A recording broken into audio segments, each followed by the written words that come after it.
I wanted to ask you in terms of flexibility, in terms of stretching, and sometimes it's a little bit difficult for me to answer those questions because in my world, I mean, as a martial artist, I have to be very flexible, and some people are dancers and need to be very flexible, so they really need static stretching.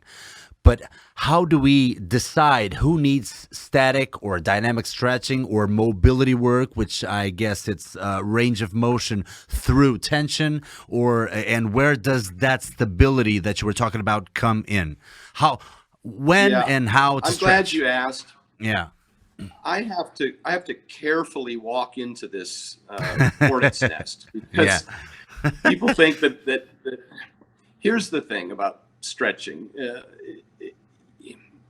Range of motion is important in so much as having adequate range of motion to perform the sport that you're involved in. If it's squatting, you have to get below parallel. If it's dancing, of course, you're going to have a particular range of motion. Gymnastics, MMA, jiu-jitsu, you get a range of motion.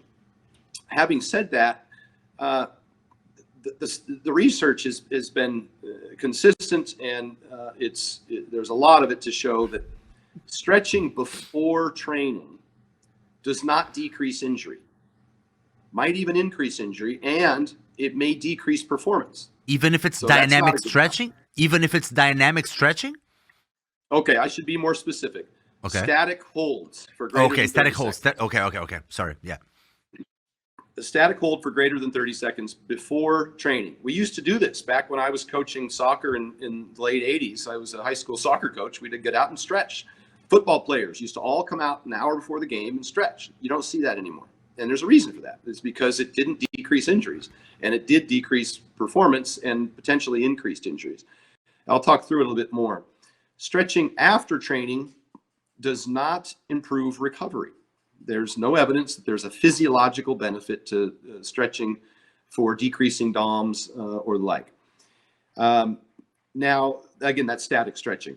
Yes. Now, mobility or dynamic stretching or warm-ups, dynamic warm-ups, what you do see is people going through and they start, doing the knee ups and the side to side lateral movements and swinging their legs, and that kind of thing is definitely beneficial for increasing blood flow in particular and potentiating the muscles that are going to be necessary to perform whatever task that you're about to perform. Now, in terms of range of motion or flexibility, we'll talk about flexibility. And this has been studied, I think it was an Australia study where they looked at dancers in particular, ballet dancers. When you stretch, if you increase range of motion, but don't have a concurrent increase in strength and stability, you actually expose yourself to greater risk of injury because that increased range of motion is less stable. So now you may be in a stretched position, but not have the stability to resist whatever kind of load that the sport is demanding on you. And we see this with dancers with stretching their calves and trying to get greater range of motion. So the solution to that is the best stretch is a stretch that's done under tension. You mentioned a loaded stretch. Say, rather than just sitting there passively stretching your calves, you actually have some weight like on a calf press machine, and you go through a full range of motion under load, thereby providing strength throughout that new range of motion. And hyperflexibility, for being more flexible than the demand of your sport, can actually diminish performance. It's because you have to control that range of motion and coordinate it both in terms of the nerves, the muscle coordination, and the strength.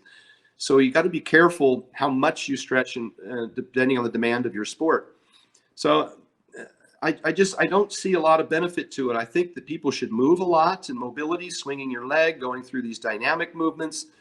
If you have a specific demand that's beyond your current range of motion, it should be it should be a very, very deliberate loaded stretching so that you maintain strength throughout that range of motion.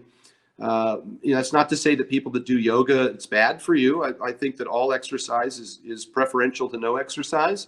But just understand that what we see a lot in people with yoga, particularly, and yoga isn't just stretching. Yoga does some strength movements as well, and all of that I think is great. But you got to be careful how much you're stretching your spine. It can actually expose you to mobility that can cause you to have injury of the spine.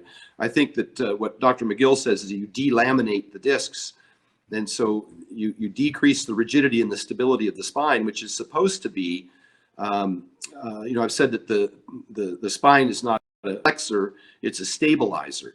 And it's not intended to bend and stretch. It's intended to resist movement. That's what all the muscles of the core and the girdle are for, is to resist movement. As you walk, as you run, everything in your midsection is working counterclockwise to whatever force you're producing against it.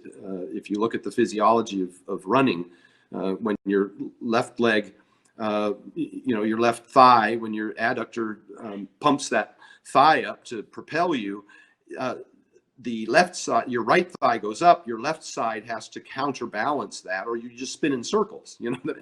If you can follow that, it's kind of a real simple explanation, but your core is constantly resisting movement. That's what it's intended to do. Which is why things like the McGill Big Three, or just any kind of stabilization work, like a suitcase carry or things like that, are much better for core, developing the muscles of the core for the purpose that they're intended, as opposed to a lot of toe touching and arching and things like that.